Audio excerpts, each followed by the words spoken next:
G'day YouTube, welcome back to my channel Bonsai Works. Today I've got a juniper very close to Shinpaku, but it's not exactly Shinpaku, very close though. A large juniper that belongs to me, so I'm actually finally getting to work on a tree that is mine.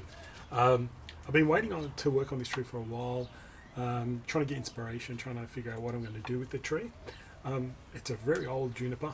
You can see I'll zoom in on this area of the deadwood. Looks phenomenal, fantastic here, really beautiful piece all the way up into here. It's actually really stunning into here, and then you've got a lot of the foliage. You've got this long cascading branch down here as well, but I think the interest is all in here and around this tree, around this area with all the beautiful deadwood and so on. I'll give you a spin on the other side to show you what the other side looks like. I have a feeling this may have been the front at one stage. I'll have to move this whole thing across. I have a feeling this might have been the front, but the deadwood isn't as good. I know we've got some nice live veins. The cascade branch is to the front, but this ginning or this shari here is very flat and uninteresting. Nothing compared to the other side. So for me, first decision is kind of made for me, unless something drastic happens. But I think the other side, I want to restyle this tree with this side in mind.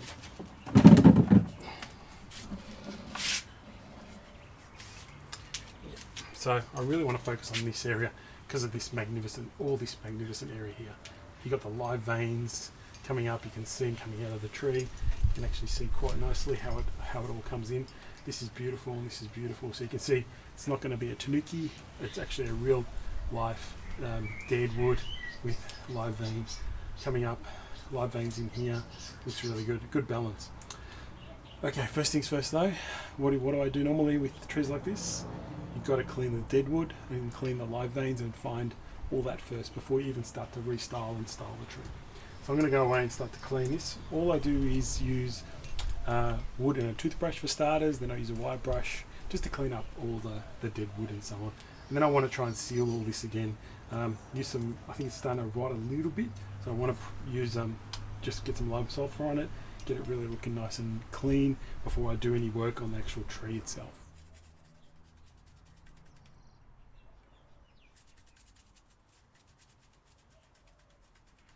So I've been able to clean up all the deadwood, re-lime sulfur it. You can now see probably just see the colour of the live veins starting to happen. So I know where all the live veins are. Looks quite interesting, really intricate, really good detail in here. Now I'm looking at positioning of this tree. Now some people might think, yep, great, do a little cascade or some sort of cascade with this branch over there and have a full cascade branch there. I think if I leave it in this position, it looks weak. I want to make a powerful tree. This is really powerful and interesting. This is really powerful and interesting. This is powerful and interesting. Everything's really powerful, but if I leave all the foliage going that way, I find it's really doesn't convince me. Also, this area is quite thick here. I need to kind of hide it or just use it in a better way. At the moment, it's too exposed. At the moment, you're seeing the tree moving in this direction. There's a straight top. I was trying to play around with how do I make this tree look stronger. Now, my thinking is, good thing is this isn't tied down, so just going to try and tweak this angle so you can see where I'm thinking at the moment.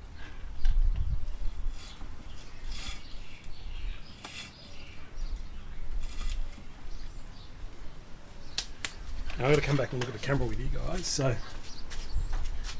to me, that's going to be a much more powerful tree, and I'm going to pretty much use just all that top bit.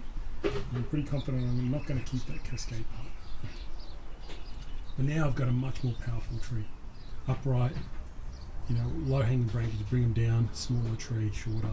But try and emphasise, get some foliage in around behind there, maybe then get foliage in around there, foliage in around here. Really emphasize all this beautiful deadwood. At the moment it's too long, too leggy, and doesn't really emphasize the age of this tree. Front for now. I'm not going to remove the cascade branch just yet. I'm going to leave it until I'm 100% sure I'm not going to need it, but I'm going to have to rewire the whole tree. Probably not have that top part, we'll see. Maybe have a gin at the top, but a lot of this foliage, you got to imagine all this foliage is really compact and around this tree, really emphasizing the age of this, showing this off not showing all the foliage off, showing all this off. And I need to use the foliage to frame all this area. Hope that makes sense, because that's one of the key parts with designing this tree. You can make out now that I've fully wired this branch, important branch, first branch, for this tree, and sets the kind of structure and framework for the rest of the tree, how it's going to look. Totally transforms how the tree is going to look because of this branch. Now you can see I haven't hidden this is still very visible. All the beautiful deadwood's very visible. The tree looks more powerful and upright. That looks like a set branch that gives it that framework to really look at the rest of the tree, how it's going to be. It's the biggest, strongest branch on the tree it's going to be. Everything else is going to be smaller than that.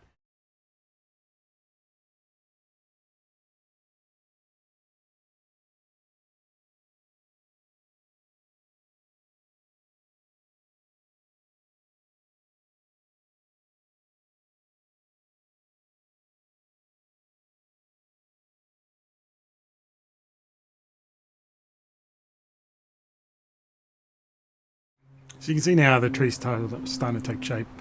A lot of the padding and layering has been done. Quite a bit of work still to clean up underneath, but a lot of the structure is starting to set. So you can see how on this side we've got the tree here and the branches go to that here. I know this is kind of blocking your view, but I'm not going to remove that just yet.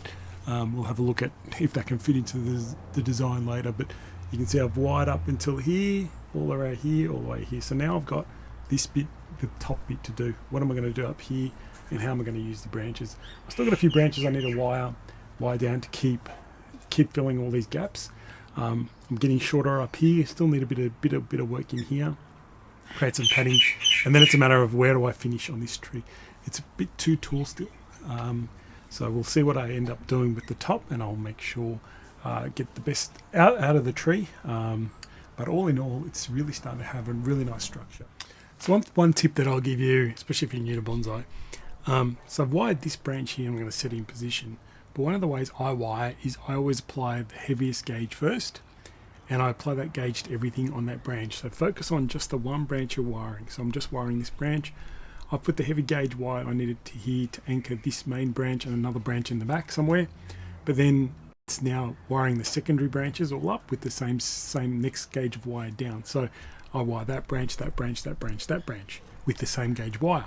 Then I come back and do the next gauge, keep going down, and actually do all the wiring of this branch. I stay focused, go from the heaviest gauge to the smallest gauge, and that completes the wiring. It keeps you focused. Pretty much the tree's done up until there. Now I've only got this little bit of foliage up here, I guess, the apex part, to really put in place. I thought I would have to juniper part off and get rid of it, but I think I'm going to be using the whole lot.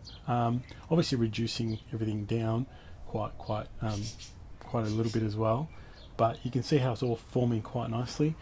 The last kind of step is, once I do this, is I go through the whole tree and make sure I get all the padding right and everything in the right area. At the moment it's getting a bit messy again because I've been wiring and knocking things around and things are falling and foliage is going everywhere, so that would be the last step, to clean up all these lines and so on.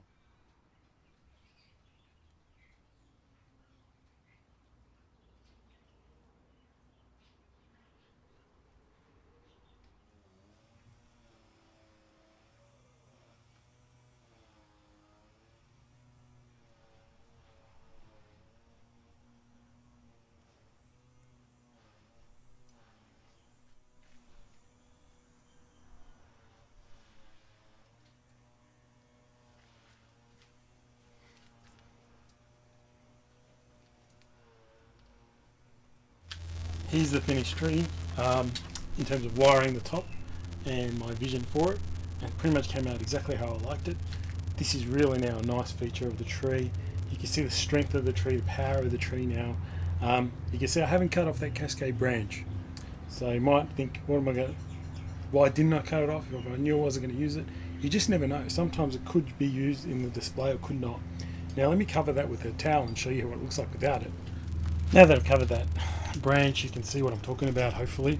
Totally different tree, much more powerful, really classic style with beautiful deadwood and features, typical of a juniper. Lots of deadwood, nice healthy growth from the recovery, lots of gins and so on. So last step is actually to get rid of that branch, chop it off, cut it away, and then gin it, and then just really clean up the tree.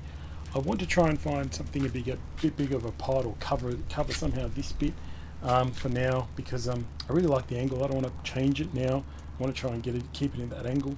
So I'll see if I can work a little bit of the roots in terms of just combing them out, trying to get it into this pot for now, just to keep it in that spot.